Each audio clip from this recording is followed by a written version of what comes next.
From deep within the dunes of Africa's Namib Desert, a terrible secret is beginning to emerge. These are the remains of victims of the world's first death camp, a place where thousands of Africans were exterminated by the German army 30 years before the Nazis came to power. These remains have lain here, forgotten, for over 100 years. But this terrible place is not unique.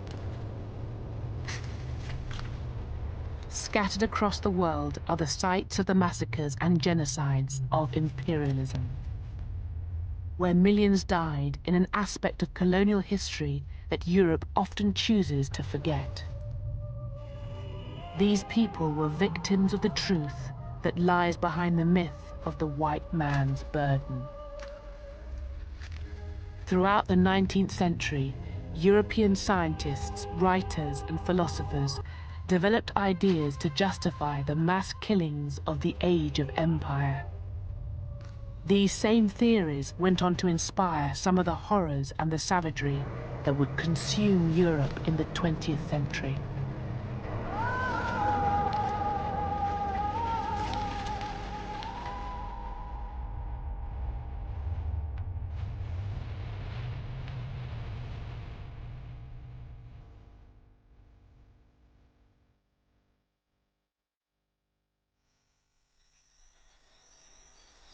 The 19th century was to end with the worst crimes of empire, but it began with a great moment of optimism. In the 1830s, in the great plantations of the Caribbean, Britain prepared to become the first nation to end slavery.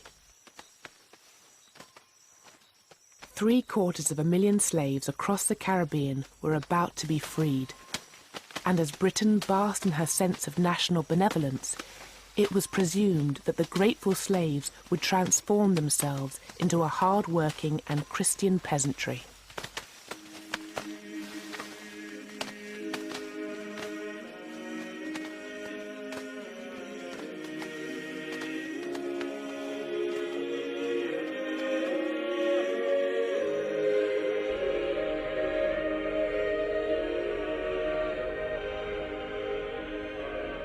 The battle against slavery had been led from the pulpit by an alliance of Christian abolitionists and missionaries.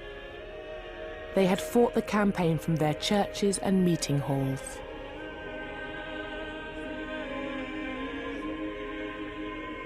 In the 1830s, it was their views that dominated the national debate on race. When slavery was finally abolished, there would have been an enormous sense of elation and achievement on the part of the abolitionists. Don't forget, this was a 50-year campaign from 1787 onwards, involving hundreds of thousands of ordinary British people, petitions, etc. So that when slavery was abolished, the abolitionists had won a sort of sense of triumph. I think they also felt that that question, am I not a man and a brother, was answered.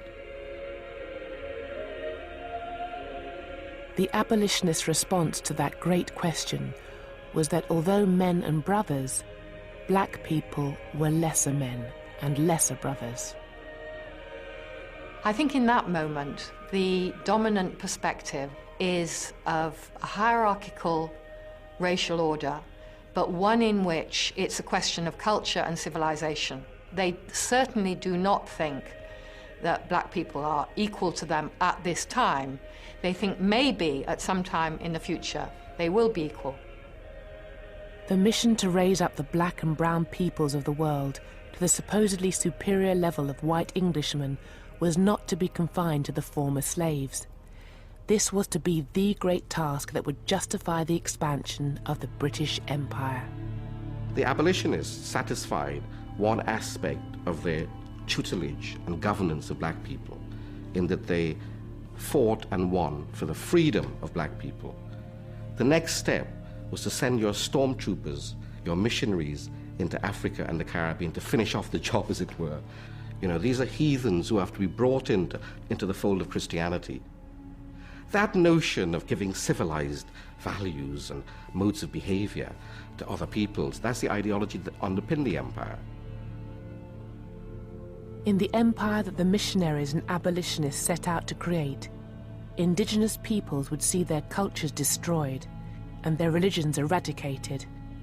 And yet all this seems almost benign when compared with the grim reality of what imperialism became. Because during the 19th century, their dream was gradually overwhelmed by another vision. One that claimed that the dark races could not be civilized and should instead be exterminated.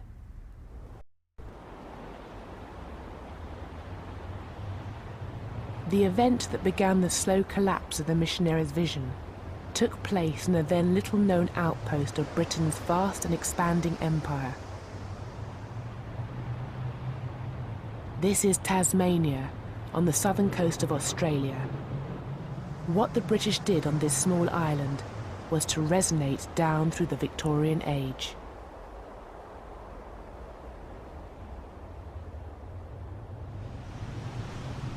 When the British started to settle in Tasmania in 1803, they encountered the ancient Aboriginal peoples of the island. Only 5,000 strong, they had lived in complete isolation for 10,000 years, on the very edge of the habitable world. The settlers saw these people through ideas brought with them from Europe. Quite early you get expressions of disgust and shock about the way the Tasmanians lived. To the Europeans, it appeared that the Tasmanians were without culture, they were without religion, they were godless. So they looked upon the Tasmanians as people who'd been left behind by history. And they also related to a very popular idea of the late 18th century, that is the Great Chain of Being, that the various races of humankind were arranged in hierarchical order, and that the Tasmanians were uniquely savage and primitive, and therefore can be treated almost as animals.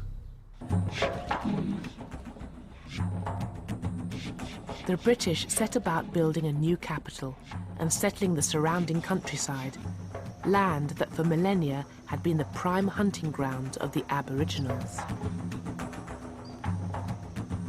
Out in these fields and pastures, far from the control of the authorities, the settlers were free to displace and abuse the Aboriginals.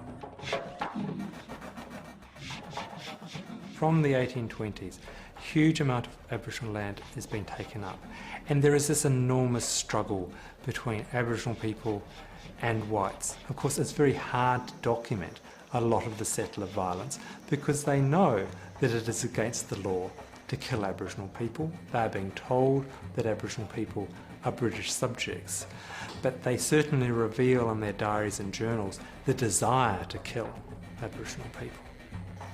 What became known as the Black War was a hidden conflict. The landscape itself was the only witness. The British settlers killed any Aboriginals they encountered. Whole groups were massacred. Kidnapping and rape became commonplace.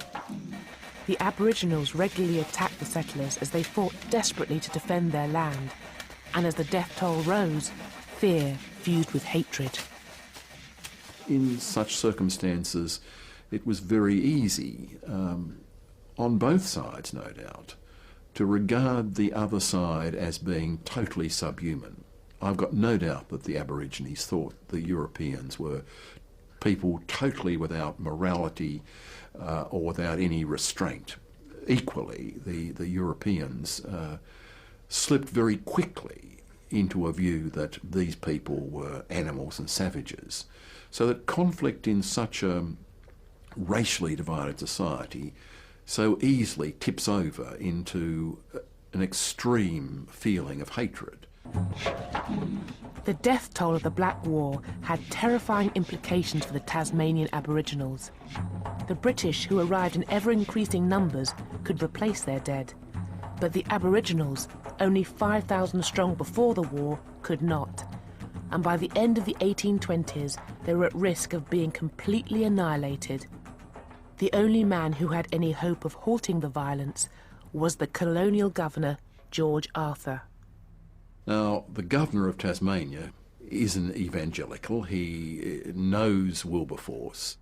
And he is aware that his future and his reputation depends on how he deals with this problem above all else. Now, he's already been warned in the late 1820s by the British government that the rapidly declining numbers suggests that these people might be exterminated. And were this to happen, it would be an indelible stain on the reputation of the British Empire, but by implication it would be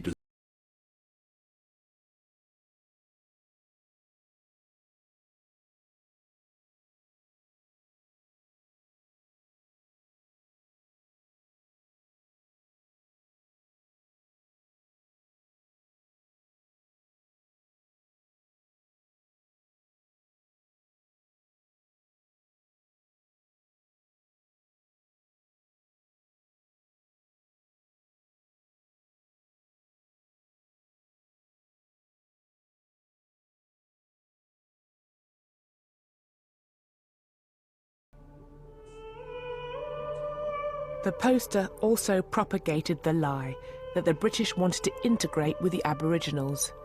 It was both a fiction and a complete failure, because out in the bush, the killings on both sides continued. And in 1830, Governor Arthur embarked upon a new policy. He ordered the army to sweep across the area of European settlement in an attempt to capture the remaining Aboriginals.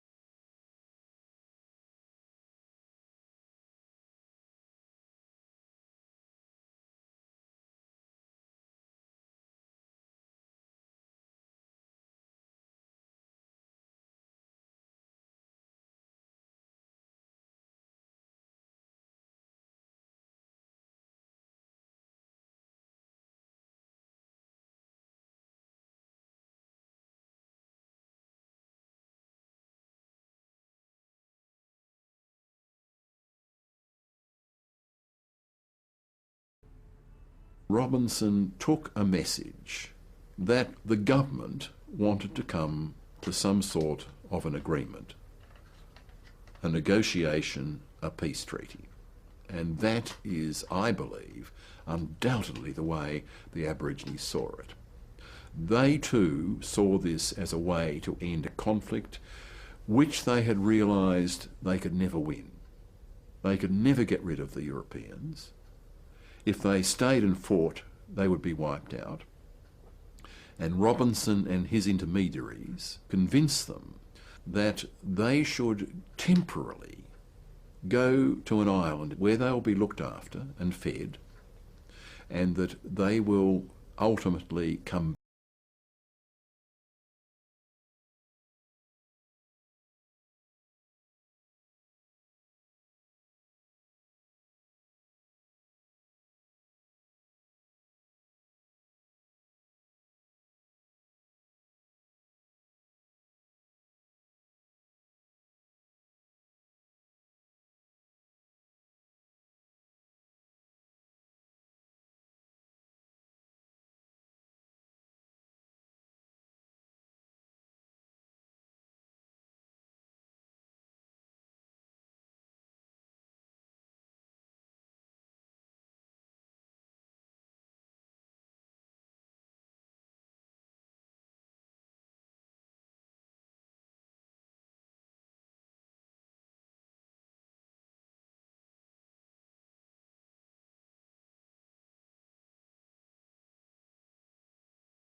husband had been murdered in front of her. All of them had seen their culture almost wiped out. What little was left, Robinson now set out to erase. because Point civilization was not merely a settlement, it was essentially a factory to transform so-called savages into civilized Christians. To become a successful Christian, he believes, you have to settle down, you have to live in a village. He wants to send the children to school, he wants to teach them to plough and to sow and to become agriculturalists.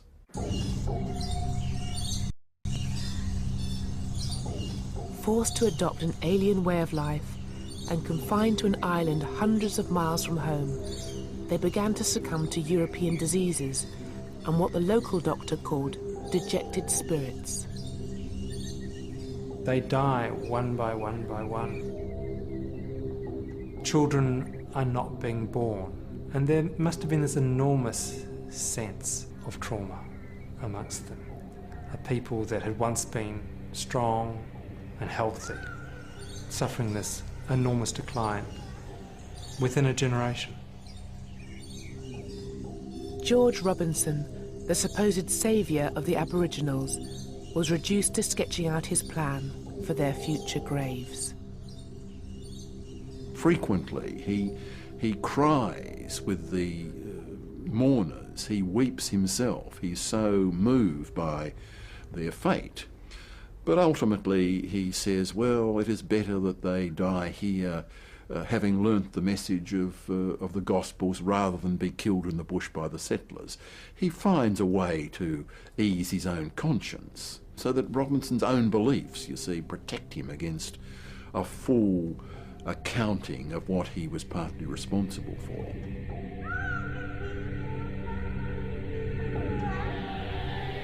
Of the 300 Aboriginals lured to Flinders Island, by the mid-1840s, around 260 were dead.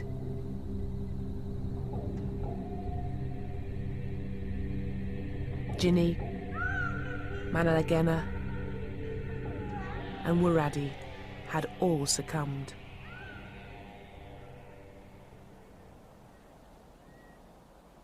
Truganini was one of the few survivors. She lived on, growing into old age. When she finally died in 1876, she was regarded by some as being the last full-blooded Tasmanian. A people whose story could be traced back 10,000 years had, within the span of a single lifetime, been almost exterminated.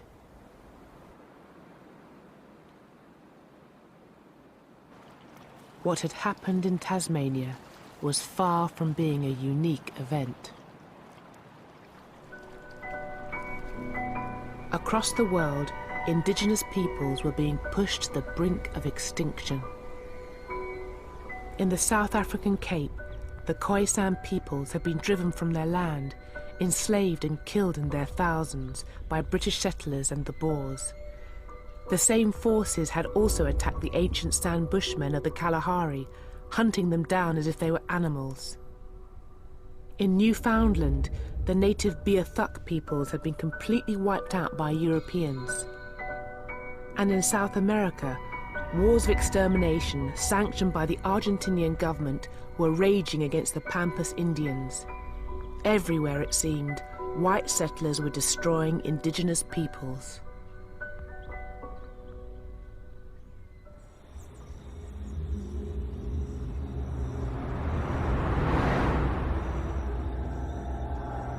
And in these very same years, the old racism that had been born in the age of slavery began to re-emerge. In the aftermath of abolition, competition from new sugar producers began to undermine Britain's once mighty sugar plantations. And as their estates rotted, the former slave owners began to blame their ruin on the people who had once made them rich. When the Caribbean plantations started to lose money in a big way, they fell back to the stereotype of the lazy Negro.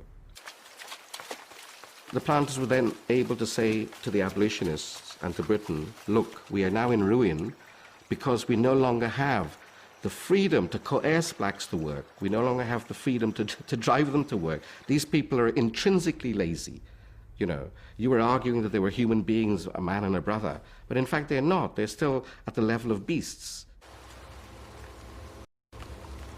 Whereas up to the end of the 1830s, it's been pretty unpopular to talk about Africans in those ways, and the respectable talk of the humanitarians about Africans has been, you know, far more prevalent. By the mid-1840s, that's beginning to shift. Those who argued that abolition had been a failure due to the laziness and savagery of the slaves now claim that the Christian vision of a civilizing empire was also doomed. You might say that the moral momentum ran out of the abolitionist movement. People found that other races were not becoming civilized.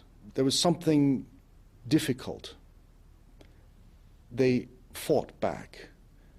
They didn't seem to learn as fast as we would appreciate, to make them more pliable for us. Christian optimism about the spread of civilization and the Christianization of people of color around the world began to drain away. If the non-white races seemed to reject the message of the missionaries, some in Britain began to ask if they could be civilized at all. One of those who thought not was the eminent writer and historian Thomas Carlyle. In 1849, Carlyle published an essay entitled Occasional Discourse on the Negro Question, in which he appealed for a return to some form of slavery. It was printed and reprinted in magazines across the world and helped transform the 19th century debate about race. Carlyle's voice is a kind of prophetic voice, you know, which booms out from his study in Cheyne Walk in Chelsea, and he writes these, you know, extraordinarily powerful prophetic pieces which were read, you know, with gusto by Victorians, and they, I mean, one can imagine them all sitting around their fires reading the latest periodical that's come out with this flow of rhetoric. In this case, in the Occasional Discourse on the Negro Question, the flow of rhetoric is about the necessity for inequality. Inequality is the proper way to run a society. Those who know should rule those who don't know. Men should rule women, white people should rule black, educated people should rule the masses. The depths to which these ideas became embedded within mid-Victorian society was revealed by one of the most controversial events of the whole 19th century. In 1865, the people of Morant Bay, a tiny settlement in East Jamaica, attacked a courthouse during a minor demonstration. In return, the Governor-General imposed martial law and ordered his soldiers to go on a killing spree. It was a killing time. Nearly 500 people were just executed. 600 people just flogged, some of them to the point of death. And 1,000 homes torched. Enormous disparity in terms of the retaliation against these people. And you know, when all this was being done, the so-called rebels didn't put up a fight. You know, when their houses were being burned, they weren't terrorists, they weren't murderers, you know. All they wanted was for the judiciary to treat them with a sense of justice. The man who ordered the killings was Governor Edward Eyre. And when news of what he had done reached Britain, the liberal establishment was shocked. And the cause is taken up by the old abolitionists who've kept going and kept going and kept going, and the old anti-slavery societies kind of wrench themselves back into action and mobilize themselves again, and all the ladies who've been doing it for decades when the men have gone off and done more interesting things, you know, there they are with the machinery still in place that can be mobilized when you need to. Their tactic was to put Governor Eyre on trial for mass murder, but in court he was acquitted, due in part to a huge wave of popular support. He had the whole of the House of Lords, parliamentarians, bishops, priests, the establishment, the aristocracy backing him, saying that it was justified he was justified in imposing severe order on these people because that's the only language they could understood, because the black people were brutes. Eyre's defense was orchestrated by the high priest of the new racism, Thomas Carlyle. But behind him stood many members of the British literary elite, all of whom made known their support for Governor Eyre and his actions at Morant Bay. The art critic and writer John Ruskin,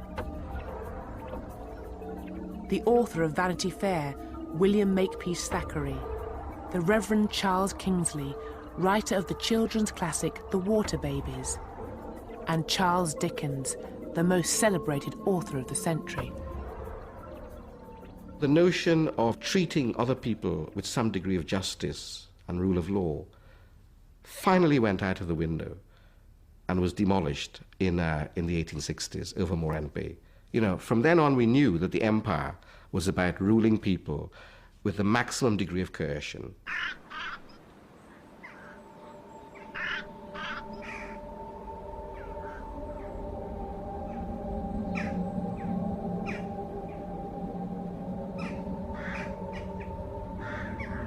Some of the new ideas about race in the High Victorian age drew their evidence from the world of the dead. Based on the study of corpses and skeletons, the burgeoning science of anatomy laid the foundations for a new scientific racism. In Britain, the most important race scientist was a now forgotten Edinburgh surgeon. Ruined by a body-snatching scandal in the 1820s, he had fled Britain in disgrace. But in the 1840s, Dr. Robert Knox resurfaced with the publication of a new book. Race is everything. Literature, science, art, in a word, civilization depends on it. For Robert Knox in that book, race is everything. It determined your character, it determined your position in civilization, it determined your destiny. Can the black races become civilized? I should say not. He saw racial conflict and extermination happening all around the world. It was natural for him to believe that racial types were bound to struggle and that the superior races would dominate the naturally inferior ones. The Saxon race will never tolerate them, never amalgamate, never be at peace. It is a war of extermination. One or other must fall. Robert Knox was not a lone voice. In America, a group led by the renowned craniologist Samuel George Morton had begun to collect the skulls of different races and compare them. Skulls were chosen to be measured because it was reckoned that the skull was the container of the most important part of the human body, the brain. The bigger the skull, the bigger the brain. The shape of the skull, the shape of the brain. The American School of Race Scientists concluded that the races, as measured through their skulls, were so different as to be separate species. Tasmanians, Africans, American Indians were not the lower races of men.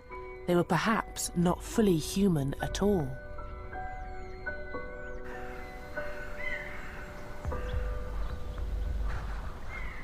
One writer compared the extermination of these races by white settlers as being like the melting of snow before the advancing rays of the sun. But the theory that was to have the most powerful impact upon race came not from the anatomists or the skull measurers, but from the work of one of the 19th century's greatest minds.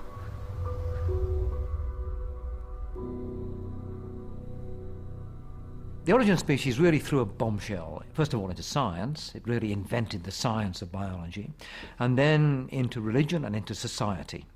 And what Darwin did in some ways was to give an alibi for being a judge. If evolution had changed the races and the species of the world, why hadn't it done the same to humans? Many believed that Darwin's laws had done just that. Natural selection, they claimed, neatly explained and justified the global expansion of the great British race. Life favors a hierarchy of specialists. And you find that throughout the plant and the animal world. There are bugs on top of bugs on top of bugs, each one surviving at another's expense, each one filling a niche that another can't occupy.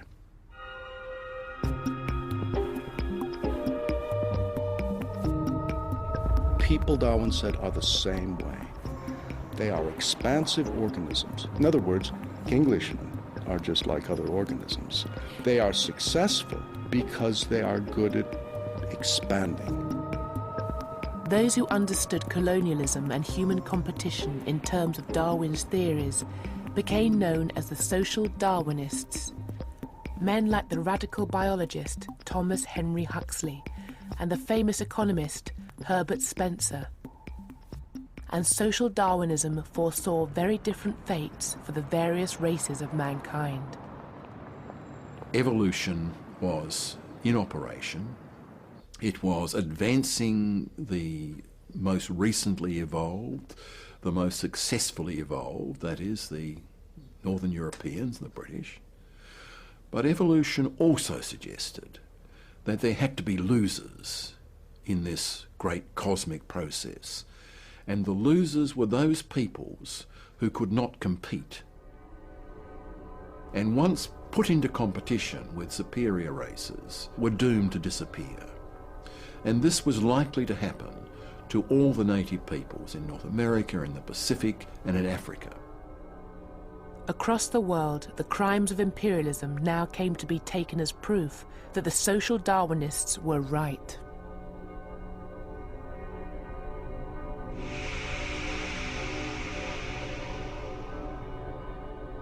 In North America, centuries of disease and war had devastated the Native Americans.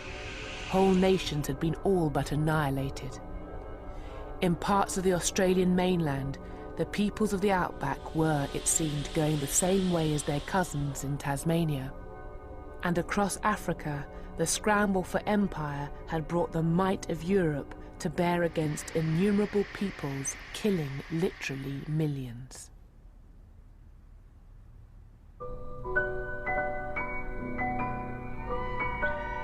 The social Darwinists predicted a future in which these races, like many animal species, would only be remembered as curios, stuffed exhibits in anthropological museums.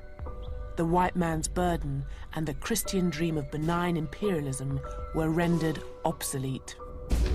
Old missionaries who still talked about the equality of humanity and talked about everyone descended from Adam and Eve and talked about that the truth, the only truth, came from the Bible, were seen as being extraordinarily old-fashioned, who simply had failed to come to terms with the great scientific thinking of the age.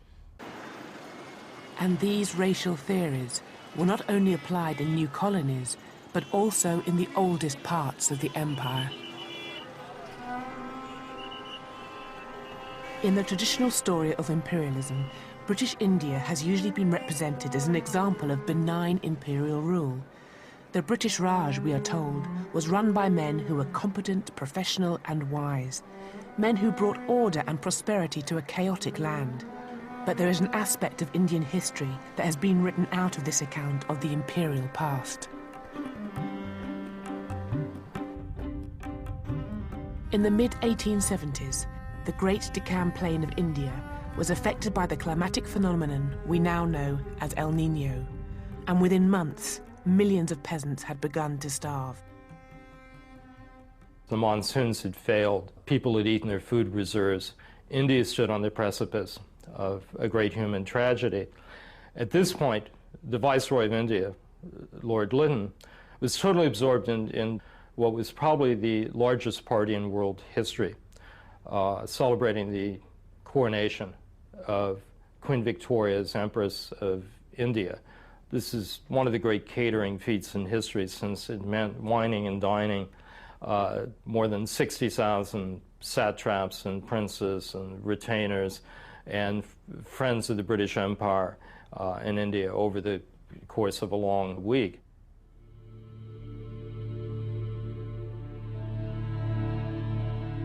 As Lord Lytton and the ruling elite of the Raj feasted at banquets and posed for official photographs, millions were slowly dying in the countryside. And the Viceroy justified his inaction with arguments gleaned from the social Darwinists. This was a very, very crass use of a Darwinian evolutionary notion of survival of the fittest, whereby a famine could be actually seen as an instrument of Darwinian winnowing. Yes, that people who were unfit would effectively perish as a result of this. And to intervene to stop them perishing was really to interfere with almost a rule of nature. What made the famines especially deadly was that the British had dismantled ancient systems that had for centuries prevented food shortages from turning into famines. If you'd had a poor monsoon and there was a food shortage, many people still had enough. They may have had less, but they would have had enough because they grew their own food, or they would have had access to it from other groups in the community who would share it with them during a time of crisis. All this had been wiped away when the British forced the poorest peasants to grow cash crops like wheat and rice for export, thereby ushering them into a global market. And in the 1870s, that market condemned them to death. By 1877, millions in southern and central India were starving. In desperation, parents sold their children for scraps of food. Many thousands committed suicide. And in some places, the people were forced into cannibalism.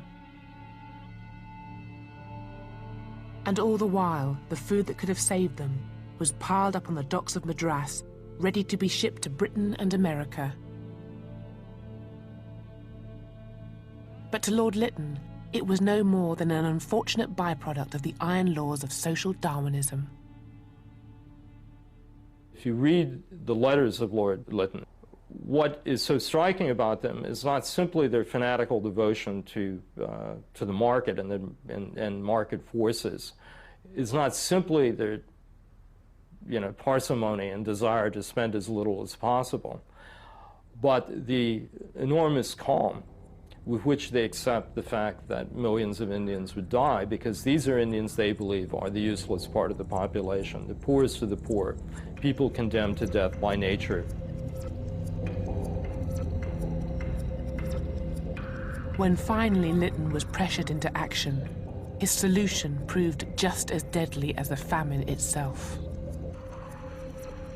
Lord Lytton sets up a system of outdoor relief that looks more like Nazi concentration camps than anything representing decent human charity.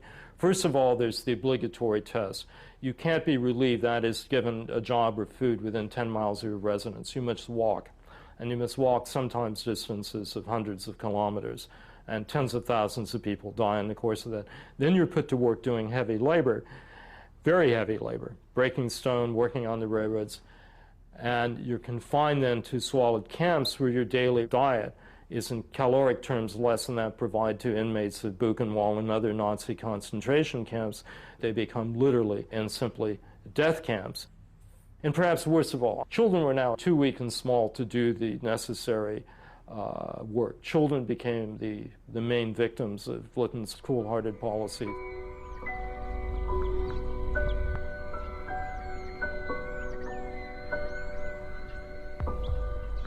"8 million Indians died in the famines of the 1870s.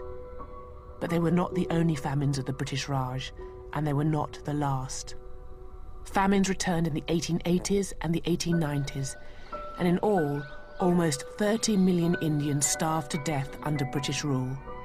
A story airbrushed out of the glorious accounts of the Raj and the men who ruled over it.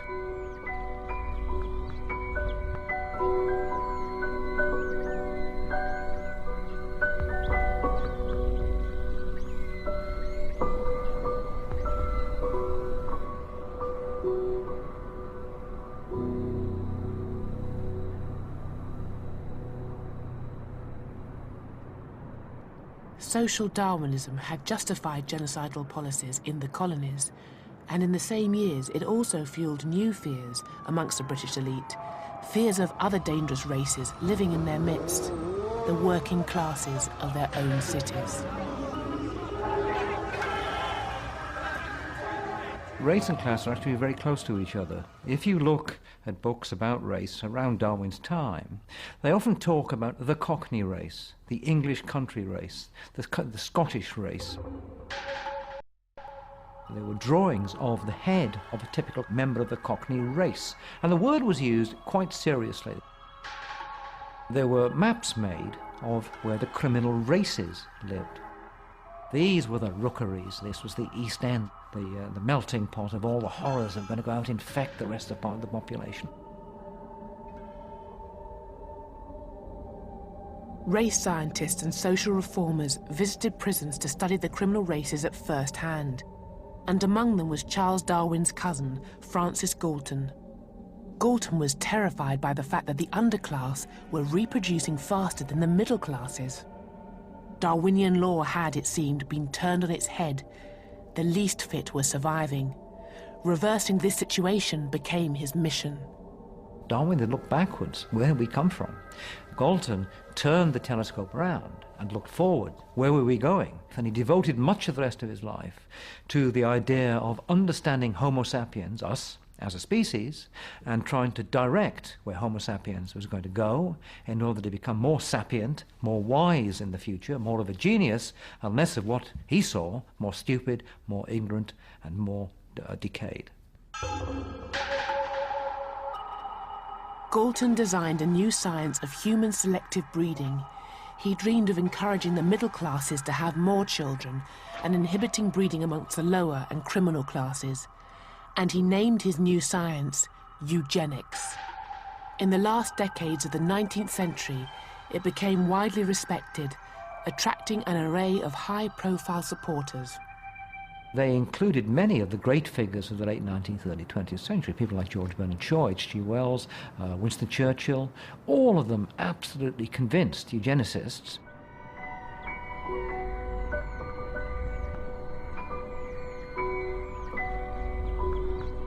In the first years of the 20th century, all the racial theories developed in the Victorian age, eugenics, social Darwinism, and scientific racism, came together in a forgotten outpost of colonialism.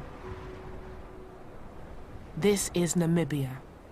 But at the dawn of the 20th century, it was the German colony of Southwest Africa, and home to an ancient people called the Herero. In 1904, they rebelled against the brutality of German rule. What followed was to prefigure the worst crimes of the 20th century. The Germans committed innumerable massacres and atrocities, but they were unable to hunt down and destroy all the Herero people across such a vast landscape.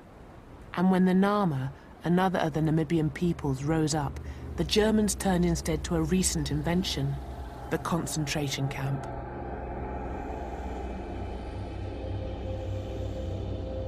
In these camps, the Herero and Nama were imprisoned and enslaved.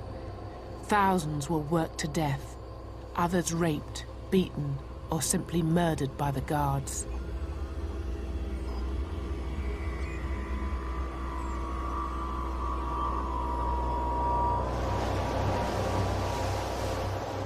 The most infamous and deadly of the camps was at a place called Shark Island.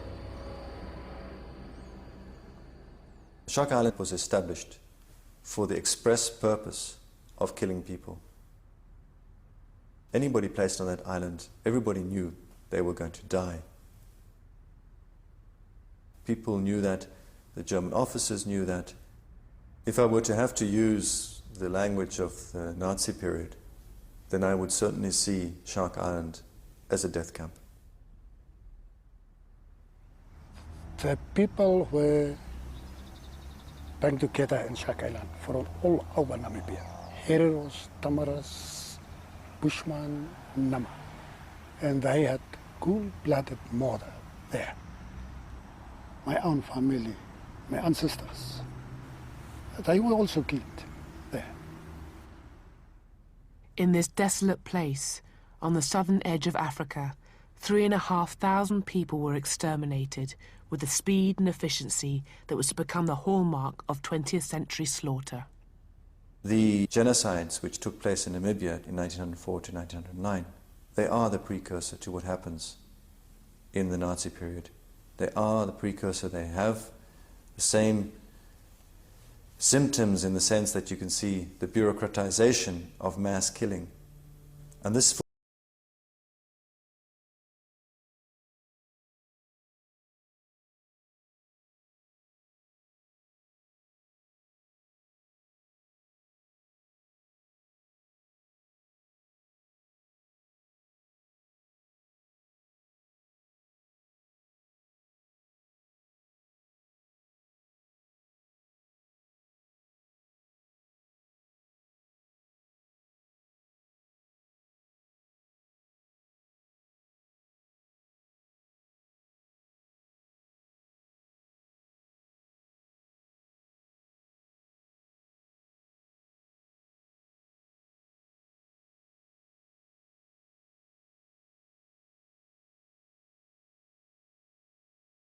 The site of Shark Island lie some of the victims of the 20th century's first genocide.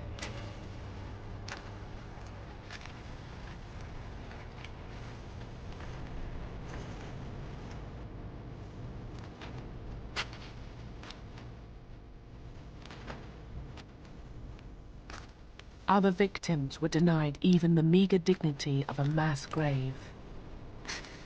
They became the raw material of racial science.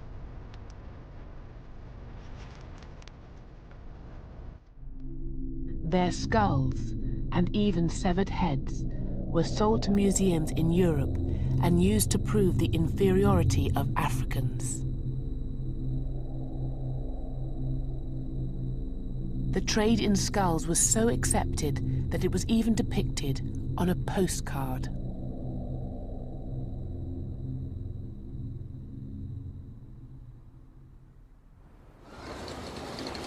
In the aftermath of the genocide, German racial scientists continued to use Namibia as a field laboratory and the African peoples who had survived as their subjects. In 1908, a eugenicist called Eugen Fischer travelled to the small town of Rehoboth, home to a people of mixed Boer and African heritage who called themselves the Rehoboth Bastards.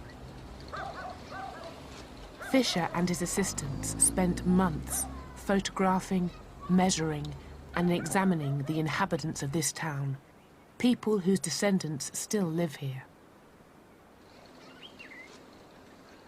The person at the bottom there is my grandfather, Malcolm McNabb, and above him is his brother, Charles McNabb. My grandfather used to talk a lot about what they did, measurements, the eyes, the nose, the lips, the ears, hair, etc.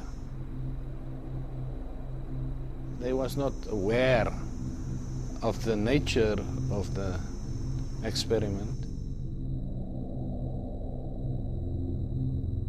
Lying in the vaults of an archive in modern-day Namibia, Eugen Fischer's original files and photographs remain as he left them a century ago.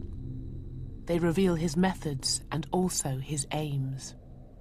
Here Eugen Fischer has lined the different pictures up next to each other to try to trace very specific facial features like the eyes or the noses. And the reason he's done this is to try to show how very specific African facial features like high cheekbones and the drawn-out eyes that represent the African genes are very prominent and become more prominent through the generations. Eugen Fischer came to Namibia to prove one basic point, and that was that racial mixing was always bad, and that the African gene is dominant over the white gene.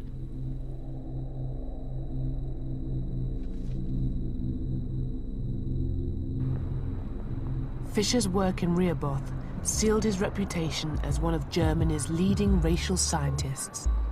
It also brought him recognition from a nation that was then experiencing the greatest influx of immigration the world had ever seen. In the first years of the 20th century, the ethnic makeup of America was being transformed as millions of immigrants poured into her great cities. Many of those who feared that mass immigration would lead to widespread racial mixing looked to the ideas of eugenics, an increasingly powerful science. Eugenics flourished, mutated, and went out of control when it got to the United States. And the irony is that the eugenics movement in the United States, which certainly descended directly from Galton, had the great advantage of having a lot of money, a huge amount of money. Some of that money was used to establish the Eugenics Records Office, ran by the infamous Charles Davenport. In order to defend the health and purity of the white race, Davenport and his followers sought to identify those classes and those races in America whom they considered genetically unfit. Identified and monitored, the scientists would then take control of their lives and their fertility. Once you were identified as a certain class, it meant what school you could go to, what cemetery you could be buried in, where you could live. It was a matter of life and death. Marriage laws were established in dozens of states around the United States, saying that people could not marry outside of their group. Blacks could not marry whites, Indians could not marry blacks. In Virginia, if you married the wrong person, meaning interracial marriage, they would unmarry you. They would invalidate your marriage. 27 states passed eugenics marriage laws, and the eugenicists spread their message using the new medium of cinema.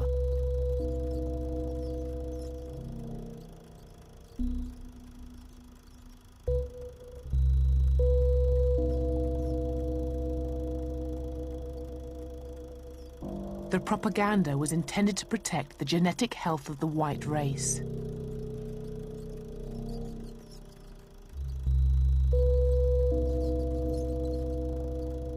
This would be achieved by eradicating those deemed unworthy through forced mass sterilization. They went about methodically tracking ancestry and targeting bloodlines for extinction. That's eugenics, the effort to create a white, master, blonde, blue-eyed master race by wiping out other bloodlines until they were left only with themselves and people who resembled themselves. And what's important here is that these people thought they were saving humanity. These people thought they were liberals, they were reformers. Eugenics was a worldwide movement. In Sweden, an official program forcibly sterilized 60,000 people, mental patients and members of the ethnic minorities. In Britain, the Eugenics Society received widespread support from across the political spectrum.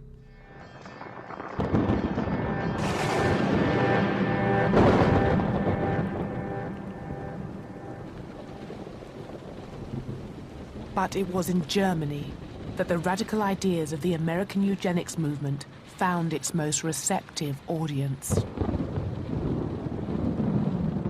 Anything connected to America would be seen to be modern, progressive, scientific, democratic, reasonable, so it must be good. America was the future, the force of the future. Secondly, I think that many European eugenicists, including the Germans, liked the tone adopted by American eugenicists, which was very radical and sort of no-nonsense, and they didn't use euphemisms. They said exactly what they meant. The Americans provided more than just inspiration. American foundations also bankrolled the development of German eugenics. This was the Kaiser Wilhelm Institute of Anthropology and Human Heredity. In the 1930s, the men and women who worked here received grants from the American Rockefeller Foundation. And the leading scientist here was the man who made his name in Namibia, Eugen Fischer. Under the Nazis, Fischer was empowered to sterilize the racially mixed people of Germany's Rhineland, 400 of them, all children.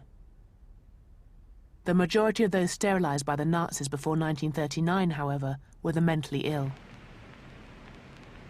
But when the Nazis began their war, they abandoned sterilization in favor of adult euthanasia, the Nazi euphemism for murder. The victims of this program were amongst the first people gassed by the Nazis, but the program wasn't restricted to the mentally ill. When they have killed the target figure of mental patients they want to kill, which is roughly 70,000 people, they slightly exceeded it. So the first thing they do then is to contact the SS, who have large numbers of what they deem to be sick concentration camp prisoners. In other words, people who might have wear glasses or be myopic or have a wooden leg or something. So they want them out of the way. So these people oblige and they take 15 or 20,000 people from the concentration camps and kill them on behalf of the SS. It's a bit like sort of contract work. And then when the SS and other people have decided they're going to go for the big project, which is to kill the Jewish population of Europe, and in particular that of Poland, which is the biggest population they're concerned with, then those people push themselves forward and say, well, hey, we can do this, we've done it, we have a record of doing this, we murder people. And they become the core personnel in all the big extermination camps. These killing centres were the second network of concentration camps and death camps in German history. And the experts in eugenics, or race hygiene as the Germans called it, were involved not just in their day-to-day running, but also in the highest levels of planning. It's worth reminding ourselves that the Wannsee Conference, which was the one that set up the plan for the final solution, almost half the people around that table had doctorates, PhDs, in race hygiene, or genetics, as we'd say today. So there really is a genuine link between the Galtonian agenda and the horrors which happened in Germany.